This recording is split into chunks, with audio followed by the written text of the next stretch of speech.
Hey everyone, a little late today. Day's gotten away from me. So we're going to do self-compassion. I forgot to read this yesterday, but I'm going to read it today and then we're going to tap.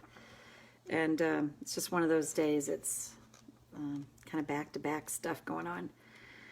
So today is January 10th. If I was meant to be controlled, I would have come with a remote. I live in a culture that teaches me what emotions are appropriate and what emotions are forbidden. Hey, Trish, when I feel many emotions in the forbidden zone, I suppress a lot of these emotions. They become off limits. This doesn't allow the full expression of my humanity. Why did I come into this life installed with this full palette of emotions? Aren't they meant to be felt? What if they can be felt through to their completion with tapping? I find a safe and healthy way to allow the fullest expression of all my emotions, and in doing so, I heal.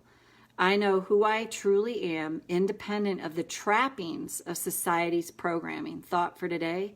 Today, I find a safe and healthy place to honor myself and the amazing emotions I came installed with. In doing so, I honor my humanness. So out of 365 days to embracing forbidden emotions and self-compassion. So, and I read the topic. I got to move this to the side. My hope is that I can learn some self-compassion and not view my mental health issues as a weakness or that I'm not good enough, less than. Oh my God, I love this post because it's so true. And again, we live in a culture that loves the superstars and like the cultural programming of what makes someone a superstar, what makes you like, oh, you're a superstar.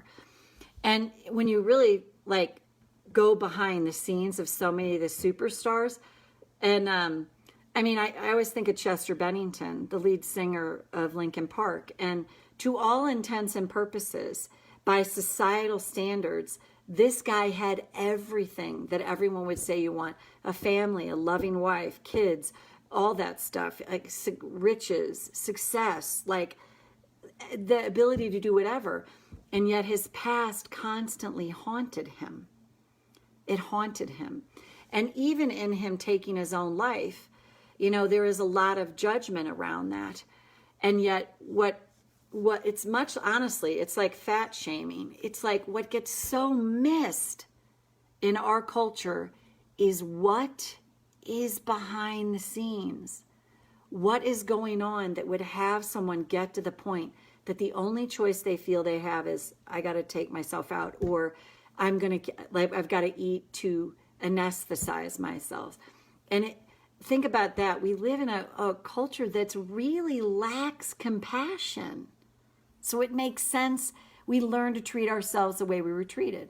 And this is where the coming in, anything that judges us, to keep catching that and interrupting it. So let's tap, karate chop.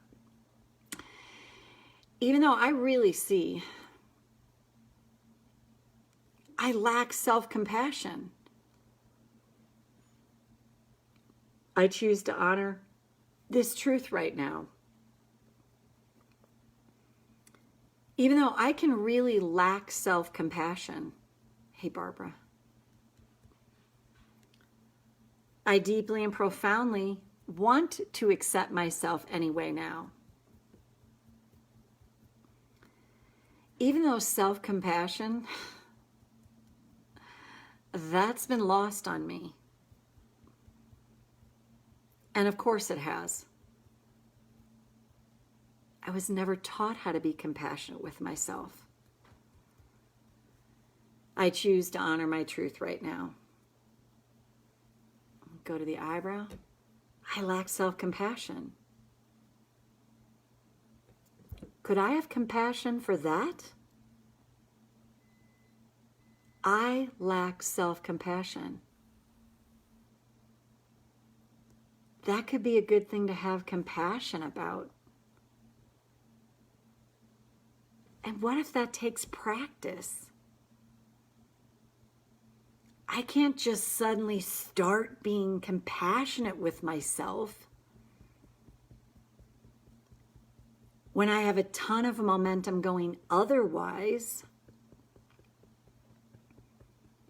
So what if the place to start is to know and recognize it's a practice. And the way I practice is catching myself when I do lacking compassion for myself, judging myself, making myself wrong, and judging myself against societal standards that can be so erroneous. So what if right here, right now, I can just set this intention to catch myself when I can, being judgmental of myself, lacking compassion. And what if by setting this intention, I'm putting the wheels in motion to be supported and guided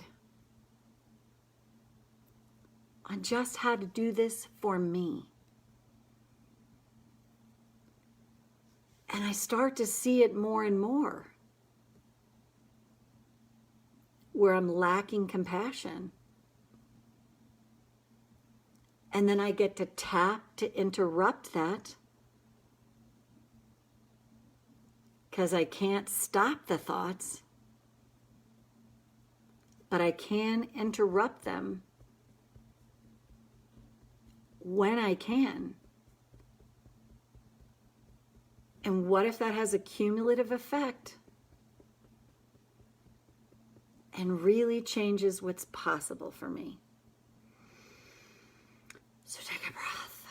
And the key is it's a practice. It's like you're not going to, I was saying on a group call today, if people saw a video of me in certain times when I'm on a phone with a customer service person, when I've reached my limit, I am a tyrant. A tyrant. I literally turn into like Attila the Hun. And yet that's part of the aspect of my personality. There is an upside to that, because that side is the part that will have me defending someone that needs it, defending myself, defending the other dog. And yet the there's always that the yin and the yang, the plus and the minus, I can't remember, I'm drawing a blank on the word, but the upside and the downside to it, the tyrannical side. Can I love the tyrant in me?